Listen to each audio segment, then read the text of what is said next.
Perfect पुरण पोळीसाठी पीठ कसं भिजवायचं आणि कटाची आमटी कशा प्रकारे बनवायची ही संपूर्ण रेसिपी आज आपण एकाच व्हिडिओमध्ये बघणार आहोत। तर इथे आपला संपूर्ण स्वयंपाक पुरणाचा तयार झालेला आहे। तर उशीर न करता आपण लगेचच रेसिपीकडे वळणार आहोत। पुरण बनवण्यासाठी 1 ग्लास डाळ मी स्वच्छ धुवून 1 तास पाण्यात भिजत घातली होती। डाळ भिजत घातल्यामुळे ती लवकर शिजते आणि छान मऊ होते। त्यानंतर मी कुकरमध्ये डाळ शिजवून 4 ते 5 शिट्या डाळीच्या करून घेतलेल्या आहेत आणि इकडे पोळ्या बनवण्यासाठी आपण कणिक मळून घेत आहोत। मैदा न वापरता गव्हाचं कणिक आपण इथे मळून घेत आहोत। पोळ्या मऊ होण्यासाठी इथे आपण एक ट्रिक वापरलेली आहे। जे कणिक आपण मळून घेतलेलं आहे ते आपण 1 ग्लासभर पाण्यामध्ये 10 मिनिटं भिजत ठेवणार आहे। अशा प्रकारे पीठ भिजवून त्यानंतर पोळ्या केल्यामुळे काय होतं, पुरण पोळीबरोबर एकसारखं लाटलं जातं आणि पोळी ही छान मऊ अशी तयार होते। 10 मिनिटांनंतर पीठ बाहेर काढून त्याला तेल लावून व्यवस्थित पीठ मळून घ्यायचं आहे आणि झाकून पुन्हा अर्ध्या तासासाठी आपण ते बाजूला ठेवून देणार आहोत। पोळ्या करताना अशा प्रकारे पीठ भिजवा म्हणजे पोळ्या अगदीच मऊ आणि लुसलुशीत होतील। इथे आपली डाळ शिजलेली आहे, छान अशी शिजून मऊ झालेली आहे। तर ती आपण एका चाळणीवर नितळून घेणार आहोत। त्यातलं सगळं पाणी आपण बाजूला काढणार आहोत आणि आपण ते आमटीसाठी वापरणार आहोत। आपण जी कटाची आमटी बनवतो ती ह्याच पाण्याने बनवतो आणि त्याच्याबरोबर थोडी आपण डाळही घालणार आहोत। तर डाळ आपण थोडं थंड होण्यासाठी एका बाजूला ठेवलेली आहे। तोपर्यंत मी इथे गूळ कापून घेत आहे। 1 ग्लास डाळीसाठी मी 1.5 वाटी इथे गूळ वापरलेला आहे। तुम्ही तुमच्या इच्छेप्रमाणे कमी जास्त देखील गूळ वापरू शकता। आपली डाळ इथे थंड झालेली आहे, ती मी एका मिक्सरच्या जारमध्ये काढून घेतली आणि ती बारीक वाटून घेतलेली आहे। त्यानंतर गॅसवर कढई ठेवली आणि त्यामध्ये ती वाटलेली डाळ घालून मी त्यात गूळ घातलेला आहे आणि ते दोन्ही एकत्र करून एकजीव करून शिजण्यासाठी मी गॅसवर कढईमध्ये ठेवून दिलेला आहे।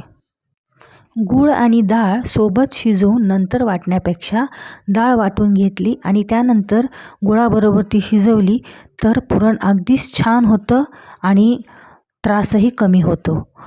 पुरण शिजत असताना आपण त्यामध्ये 1 टीस्पून आपण त्याच्यामध्ये साजूक तूप देखील घातलेलं आहे। तूप घातल्यामुळे पुरण शिजून एकजीव होतं आणि तुपाची अप्रतिम चव ही पुरणाला छान लागते।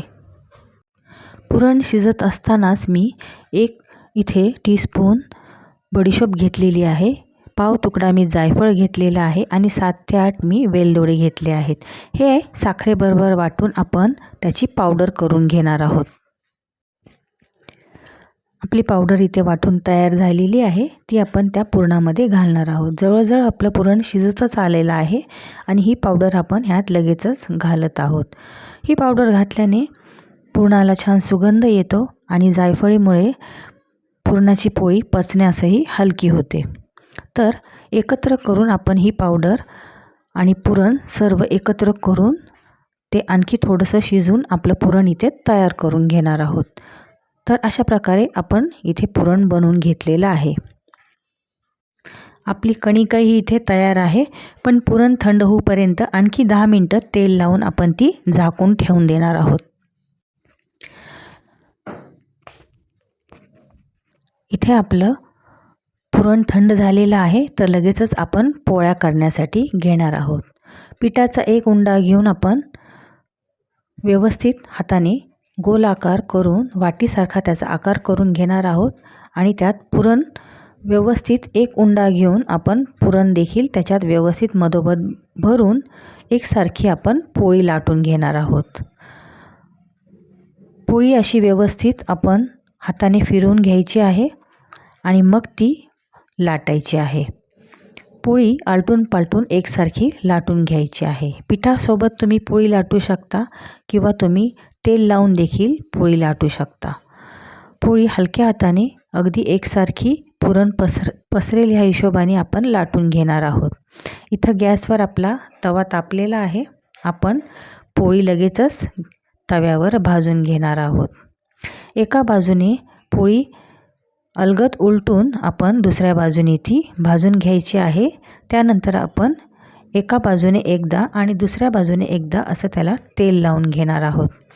तेलाच्या ऐवजी तुम्ही तूप देखील लावू शकता, पण तेल लावल्याने पोळ्या मऊ जास्त वेळ राहतात आणि तुपाने थोड्याशा त्या वातड होऊ शकतात, म्हणून आपण इथे तेल लावून घेतलेलं आहे. छान सोनेरी रंग येऊपर्यंत मीडियम आचेवर आपण ही पोळी आलटून पालटून भाजून घेणार आहोत. तुम्ही बघू शकता छान सोनेरी रंग पोळीला आलेला आहे. अशा प्रकारे एक एक करून मी इथे सर्व पोळ्या करून घेतलेल्या आहेत. पोळी करताना थोडा मीडियमच गॅस ठेवायचा, म्हणजे पोळीला काळे डाग पडत नाहीत आणि पोळी छान सोनेरी रंगावर भाजली जाते. लगेचच आपण इथे आमटी बनवणार आहोत. त्यासाठी मी एक छोटा तुकडा सुकं खोबरं घेतलेलं आहे आणि एक मीडियम आकाराचा इथे कांदा घेतलेला आहे. कांदा आणि खोबरं आपण तव्यावर भाजून घ्यायचं आहे आणि ते मिक्सरला फिरून घेणार आहोत. आणि फोडणीसाठी आपण इथे 2 टोमॅटो कट करून घेतलेले आहेत. तर आपण लगेचच आमटीला फोडणी देत आहोत. गॅसवर पातेलं ठेवून त्यात तेल टाकलेलं आहे आणि फोडणीसाठी मी टोमॅटो टाकणार आहे. टोमॅटो व्यवस्थित तेलामध्ये गाळ होईपर्यंत आपण शिजून घ्यायचे आहेत, म्हणजे ते आमटीमध्ये एकजीव होतात आणि ते असे वेगळे राहत नाहीत. इथे आपले टोमॅटो शिजत आहेत आणि त्यातच आपण अद्रक लसणची पेस्ट देखील टाकणार आहोत. अद्रक लसणची पेस्ट देखील आपण तेलावर छान शिजून घ्यायची आहे. त्याचं कच्चंपण नाहीसं होईपर्यंत आपण ते शिजवणार आहोत. आणि लगेचच जे कांदा आणि खोबरं आपण वाटलं होतं ते आपण ह्यामध्ये घालून घ्यायचं आहे आणि हा मसाला एकत्रित करून आपण तेल सुटूपर्यंत छान असा सोनेरी रंग त्याला येऊपर्यंत खरपूस असा भाजून घ्यायचा आहे. इथे तुम्ही बघू शकता मसाल्याचा रंग बदलला आहे आणि तो सगळं त्याच्यातलं पाणी ड्राय होऊन तो सोनेरी रंगाचा भाजून झालेला आहे. त्यानंतर आपण इथे काही कोरडे मसाले देखील घातलेले आहेत.